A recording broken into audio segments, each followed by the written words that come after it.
नमस्कार, इशारों इशारों में आपका स्वागत है। मैं हूं संकेत उपाध्याय। तो आज उत्तर प्रदेश की राजनीति में कुछ धमाकेदार, कुछ एक जिसे कहते हैं ना राजनीतिक कांड, वो आज हुआ है। क्योंकि इससे पहले क्या हो रहा था, तुकबंदी हो रही थी, बातें हो रही थी, नारेबाजी हो रही थी, ईडी सीबीआई हो रहा था। ये सारी चीज़ें अभी तक उत्तर प्रदेश में चल रही थी। उत्तर प्रदेश की राजनीति जिस चीज़ के लिए जानी जाती है कि मतलब जो और कहीं ना हो और जिस स्केल पे और कहीं ना हो, वो यहाँ पर हो।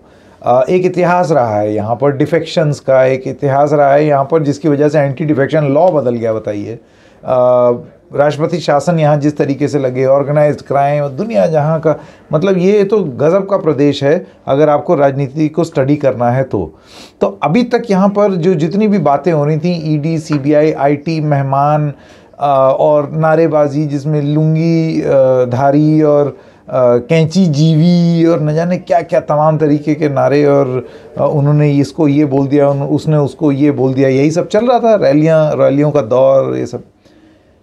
आज जाके पहली बार चुनाव से एक महीने पहले उत्तर प्रदेश में इस्तीफे हुए हैं और भर भर के हो रहे हैं। उसकी अगुवाई की है स्वामी प्रसाद मौर्य ने। हुआ ये कि दिल्ली में आज योगी आदित्यनाथ आए हुए थे, यहाँ पर बैठक कर रहे थे दिल्ली में कि भाई सूची तैयार की जाए, कौन जाए, कैंडिडेट का एनालिसिस और ये सब चीज़ें। मीटिंग यहाँ दिल्ली में हो रही है और वहाँ पीछे से कर दिया खेल स्वामी प्रसाद मौर्य ने। मौर्य जी कौन है? मौर्य जी जो हैं वो पहले बसपा में थे, वहाँ पर उन्होंने अपनी पैठ जमाई। उसके बाद 2016 में बीजेपी में आए, यहाँ पैठ जमाई और अब वो समाजवादी पार्टी में चले गए। और खुद तो गए ही गए, अपने साथ 4 और लोगों को, यानी कि 5 लोगों का अब तक इस्तीफा हो चुका है।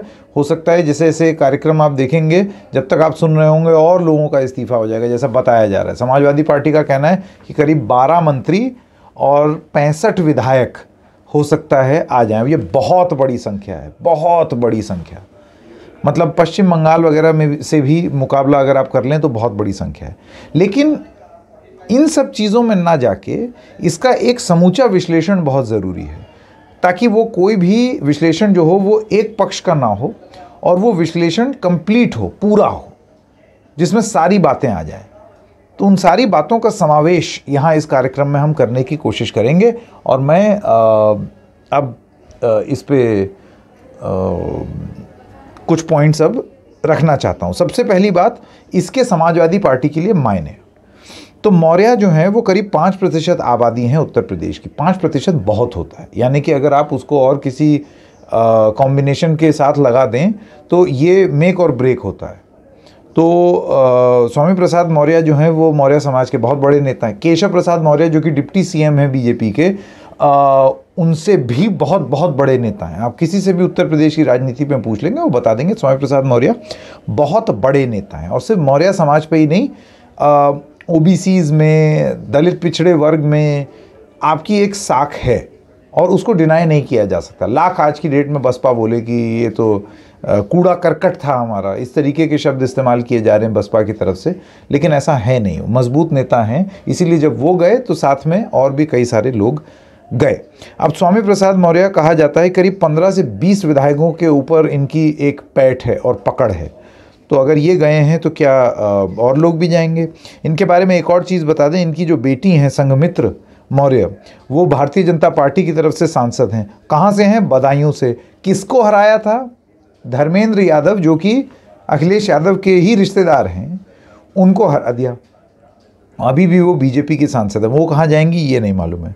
अब समाजवादी पार्टी ये सोच रही है कि इस एंट्री से केशव प्रसाद मौर्य को, जो कि योगी के बाद एक नेक्स्ट चेहरे की तरह बीजेपी में हैं, जिनसे प्रधानमंत्री केंद्र में मिले भी थे, यहाँ पर जब संसद चल रही थी तो यहाँ पर मुलाकात हुई थी दिल्ली में, तो उसको टारगेट करने के लिए स्वामी प्रसाद मौर्य जो हैं वो एक अच्छी पकड़ हो सकते हैं, क्योंकि वो मजबूत नेता हैं, कद्दावर नेता हैं। तो केशव प्रसाद मौर्य के पैर ही नहीं जमने दे सकते हैं।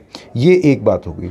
दूसरी चीज़, अखिलेश का जो पूरी रणनीति है महागठबंधन करने की, उस महागठबंधन में उनके पास बहुत सारे अलायंस पार्टनर्स हैं और उनकी पार्टी में भी बहुत सारे लोग जुड़ते ही चले जा रहे हैं। तो उसमें ये एक और एडिशन हो गया है। समाजवादी पार्टी की तरफ से ये सोच है कि जितने अलग अलग समाज के लोग हमारे साथ जुड़ जाएं, वो जुड़ेंगे तो एक सोशल और कास्ट इंजीनियरिंग सही हो जाएगी। और ये भारतीय जनता पार्टी की जो रिलीजन सेंट्रिक पॉलिटिक्स है, हिंदू मुस्लिम वाली पॉलिटिक्स है, उसका काट है, कास्ट बेस्ड पॉलिटिक्स। और उसमें आपके पास सारे परम्यूटेशन कॉम्बिनेशन हो जाएंगे, यहाँ तक कि जो बसपा को जिन्होंने मजबूत बनाया था वो लोग भी अब आपके पास आ गए हैं। ये समाजवादी पार्टी के लिए मायने हैं।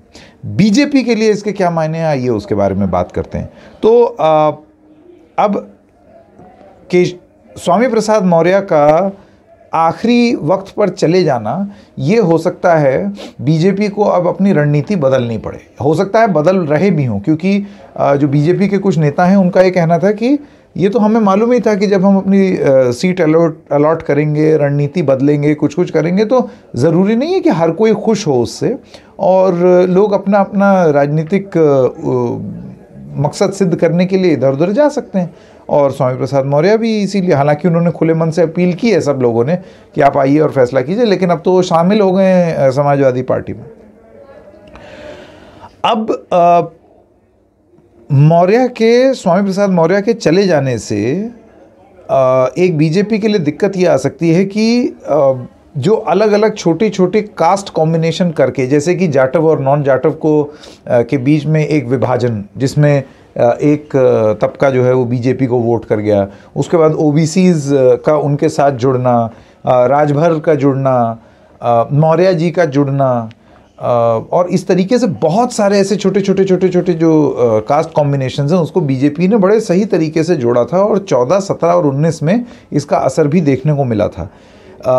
तो अब वो जो कास्ट इंजीनियरिंग है उसको उसमें बड़ी तेज़ी से बदलने का प्रयास हो सकता है भारतीय जनता पार्टी में किया जा रहा हो। ये एक ब्लेसिंग इन डिस्गाइज भी हो सकती है केशव प्रसाद मौर्य के लिए, क्योंकि अब एक मौर्य समाज के जो बड़े नेता हैं स्वामी प्रसाद मौर्य, वो तो चले गए, तो केशव प्रसाद मौर्य अपने आप को उस स्पेस में अपने आप को और आगे कर सकते हैं। बीजेपी के पास मसल पावर तो है ही, पैसा है, बल है, तंत्र है, वो उसको और आगे बढ़ा सकते हैं। इसके अलावा बीजेपी के सूत्रों से हमें ये जानकारी मिली है कि इसको हमारी लीडरशिप और कमेंट्री की तरह ना देख करके लोगों के पर्सनल एम्बिशंस की तरह देखा जाना चाहिए।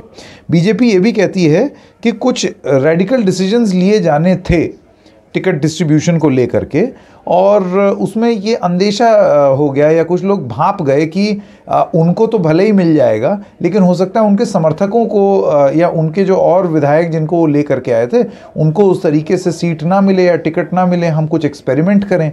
और इस एक्सपेरिमेंट के डर से कुछ नेता जो हैं ये फैसला ले रहे हैं। अब इस चीज़ के स्टेटमेंट के मायने निकाले जाएँ तो इसका मायना ये है कि स्वामी प्रसाद मौर्य तो बड़ा नेता होने के नाते अपनी सीट पा जाते, लेकिन उनके साथ जो लोग हैं जिनको वो ले करके आए हैं बसपा में, वो लोग अगर नहीं टिकट पाते तो स्वामी प्रसाद मौर्य की साख क्या रहती बीजेपी में, फिर वो और किसी विधायक की तरह हो जाते, फिर उनको योगी और मोदी से सबसर्विएंट रहना होता, तो ये एक उनके लिए लॉस हो जाती। ये कैलकुलेशन एक बताई जा रही है। मैंने आपको बताया ना, एक होलिस्टिक पिक्चर आपको यहाँ पर हम देने की कोशिश करेंगे। अब आते हैं बड़े सवालों पर जो कि बहुत अहम है। क्या हैं बड़े सवाल, आइए आपको बताते हैं। पहले सवाल स्वामी प्रसाद मौर्य। आज का एपिसोड थोड़ा सा बड़ा होगा, लेकिन आपको जानना बहुत ज़रूरी है। कुछ ज़रूरी सवाल जिनके जवाब इस राजनीतिक कांड में अभी तक मिले नहीं हैं। सवाल नंबर 1 कि दलित, पिछड़े, किसान, युवा ये शोषित हैं और इनका भला नहीं हुआ है, इसका इल्म स्वामी प्रसाद मौर्य को चुनाव के 1 महीने पहले ही क्यों हुआ? भाई आपको पहले हो जाना चाहिए था, वो आज से थोड़ी है। ये तो आरोप जो समाजवादी पार्टी लगा रही है बहुत टाइम से लगा रही है। आपको चुनाव से 1 महीने पहले एहसास हुआ कि इतने दुखी हैं, बड़ी देर लगा दी आपने अंदाज़ा लगाते लगाते। दूसरी बात, आप बसपा से भाजपा में गए, भाजपा से सपा में गए, आपके ऊपर टर्न कोर्ट का आरोप क्यों ना लगे? आपके ऊपर राजनीति के आवागवा वाले जो लोग होते हैं, आयाराम गयाराम, वो वाला आरोप आपके ऊपर अगर लगता है तो आप उसका जवाब किस तरीके से देंगे? क्योंकि आपने बदला तो है ही ना भाई इतना सारा। अगला सवाल इनके लिए ये है कि हाँ, बस तो ये स्वामी प्रसाद मौर्य के सवाल। अब कुछ सवाल भारतीय जनता पार्टी के लिए। बीजेपी का पहला सवाल ये है कि क्या ये आपके लिए बहुत बड़ा सेटबैक नहीं है मौर्य वोटर्स के लिए कि इतना बड़ा नेता जो है वो उठ के चला गया? इससे क्या छवि रहेगी कि आपके पास जो जो लोग जो आपके साथ जुड़े थे वो अब आपके साथ नहीं जुड़ रहे हैं। इसका मतलब क्या है कि आपने जो सोशल इंजीनियरिंग करने की कोशिश की 14, 17, 19 में, वो अब आप नहीं कर पा रहे हैं, या अब सक्सेसफुल नहीं है उसको करने में, कि अब लोग आप में इंटरेस्टेड नहीं हैं, और इसके ज़मीन पर क्या मायने होंगे। ये दूसरा सवाल हो गया। इसके बाद हम आपसे ये पूछना चाहते हैं भारतीय जनता पार्टी से कि स्वामी प्रसाद मौर्य का ये कहना है कि वो बार बार ये इशू उठा रहे थे पार्टी के फोरम के अंदर कि दलित खुश नहीं है, युवा खुश नहीं है, किसान खुश नहीं है, और उनकी बात नहीं मानी गई। तो क्या ये सच है कि ये इंटरनल फोरम में ये सवाल उठाए गए और आपने उसका जवाब नहीं दिया? ये एक अहम बात है। इसके अलावा कि क्या इस कदम के बाद अब हम ये उम्मीद रख सकते हैं कि और बहुत ही भारी मात्रा में लोग भारतीय जनता पार्टी छोड़ छोड़ के दूसरे दलों में शामिल होंगे और संभवतः समाजवादी पार्टी में शामिल होंगे? क्या ऐसा, और अब क्या एक फ्लडगेट खुल गया है कि और लोग जाना शुरू कर देंगे? ये एक महत्वपूर्ण सवाल है। और क्या ये योगी आदित्यनाथ की जो लीडरशिप है और उनकी कार्यशैली है उस पर एक क्वेश्चन मार्क नहीं है? ये एक सवाल है भारतीय जनता पार्टी के लिए। अब आइए, जैसे कि मैंने कहा, कंप्लीट पिक्चर होगी, बहुत सवाल सबसे पूछे जाएंगे। तो अब लास्ट में सवाल समाजवादी पार्टी के लिए। समाजवादी पार्टी के लिए सवाल ये है कि समाजवादी पार्टी ये ना भूले कि जब बंगाल का चुनाव हो रहा था तो करीब 19 विधायक और बहुत सारे लोग उसमें से तृणमूल कांग्रेस के थे, वो पश्चिम बंगाल चुनाव के एकदम पहले टूट करके भारतीय जनता पार्टी में शामिल हुए थे। और उस समय ऐसे बात हो रही थी कि भाई एकदम में तो जन सैलाब जो है वो हो रहा है, बहुत भारी भारी मात्रा में लोग जो हैं वो बीजेपी में जा रहे हैं, बंगाल का मूड जो है वो एकदम बदला हुआ है, और तृणमूल कांग्रेस जो है वो टिक ही नहीं पाएगी, और देखो किस तरीके से लोग टीएमसी छोड़ छोड़ के जा रहे हैं, भारतीय जनता पार्टी अब यही पार्टी है जो आने वाली है। पूरा माहौल था कि नहीं? फिर नतीजा क्या आया? 200 प्लस तृणमूल कांग्रेस। अब वो सारे नेता जो हैं बहुत हद तक वापस आ गए हैं। तो ये एनालिसिस कर लेना कि सिर्फ इसलिए कि बहुत भारी मात्रा में नेता और बड़े बड़े नेता, मुकुल रॉय भी तो गए थे, आ गए वापस। इसी तरीके से बहुत सारे ये जो एनालिसिस होती है, एक्सट्रैपोलेट करना कि भाई ये उनके लिए एम्बैरेसिंग हो गया, वो चले आए हैं या वो वहाँ से टूट करके हमारे आ रहे हैं, यानी कि हमारी ओर खींच रहे हैं, हमारे पास वो एक शक्ति है कि हम अगला चुनाव जीतने वाले हैं। ये शक्ति काम नहीं आई। तो ये कोई एकदम श्योर शॉर्ट फार्मूला नहीं है, और ये 2021 का ही मॉडल है जो फ्लॉप हुआ है। बीजेपी का मॉडल फ्लॉप हो गया। तो ये मॉडल जो है कैसे आप कह सकते हैं कि गारंटी से समाजवादी पार्टी के लिए काम कर सकता है? ये पहला सवाल। दूसरा सवाल ये है कि आप जब इतने सारे लोग बाहर से ले लेंगे, कोई कोई पार्टी छोड़ छोड़ के आप में आ रहा है और अपने विधायक ला रहा है, और आप हर दल से जो है वो समझौता किए चले जा रहे हैं, आप मुझे ये बताइए, आपका अपना जो काडर है, फिर उसके बाद जाहिर सी बात है लोग जो सब बाहर से आएंगे ये उम्मीद रखेंगे कि आप इन्हें टिकट दें, आप इन्हें मौका दें, इसीलिए तो आ रहे हैं क्योंकि अपनी जगह नहीं पा रहे होंगे। और ऐसे में अगर आप ये कहते हैं कि नहीं भाई हम अपने काडर को ध्यान देंगे, तो फिर ये नाराज़ हो जाएंगे। इनको प्रमोट कर देंगे तो काडर नाराज़ हो जाएगा। तो इस चीज़ को कैसे फिक्स करोगे भाई? बहुत सारे लोगों को बटोर लेना तो बड़ा आसान है, बटोर करके एक्सपेक्टेशन मैनेजमेंट करना, क्या ये कर पाएंगे अखिलेश? और सबसे मज़े की बात ये है, अभी तक टिकट डिस्ट्रीब्यूशन नहीं हुआ है, अभी तक सीट शेयरिंग का कुछ पता ही नहीं है कि कौन कितना पा रहा है। तो जब इस तरीके की चीज़ें, जब आप सीटें ही नहीं लड़ रहे हैं उस तरीके से, तो फिर आप एक्सपेक्टेशन मैनेजमेंट कैसे करेंगे? ये सबसे बड़ा एक सवाल है। अखिलेश से ये भी एक सवाल है कि आप अभी तक ये जो सीट शेयरिंग का फॉर्मूला आपने नहीं अनाउंस किया है, आपने अपनी सबसे बड़ी सिरदर्दी सबसे आखिरी के लिए बचा करके रखी है, इसके क्या मायने निकाले जाएंगे? इतना अगर आप मतलब लास्ट मिनट तक रोक करके रखेंगे तो उसमें आप कारगर सिद्ध कैसे होंगे? ये एक बड़ी बात है। क्योंकि देखिए, जैसे अगर आप और कुछ भी नहीं, एक सेटलिंग पीरियड होता है ना। कांग्रेस ने कुछ हद तक अपनी सीटें दे दी, बसपा ने अपनी सीटें जो हैं वो अलॉट कर दी, डिक्लेयर कर दी, बीजेपी की मीटिंग चल रही है। यहाँ पर भी समाजवादी पार्टी में कौन किस सीट पे लड़ेगा, वो बवाल वाला चैप्टर तो अभी खुला ही नहीं है। वो जब खुलेगा तब बात होगी। अब आप सोचिए, तो ये डिले क्यों कर रहे हैं? इतने सारे लोगों की एक्सपेक्टेशन मैनेजमेंट अभी तो अच्छा अच्छा लग रहा है, पर अखिलेश कर पाएंगे, ये एक महत्वपूर्ण सवाल है। और जो सबसे बड़ा सवाल है आखिरी के लिए हमने जो छोड़ा है वो ये है कि ये जो महागठबंधन लाइट, स्पुतनिक लाइट की तरह, क्योंकि छोटे छोटे दलों से गठबंधन किया है, इसको मैनेज कर सकते हैं अखिलेश? ले तो आएंगे आप, लेकिन मैनेज कर पाएंगे या नहीं, वो एक दूसरा सबसे बड़ा सवाल है।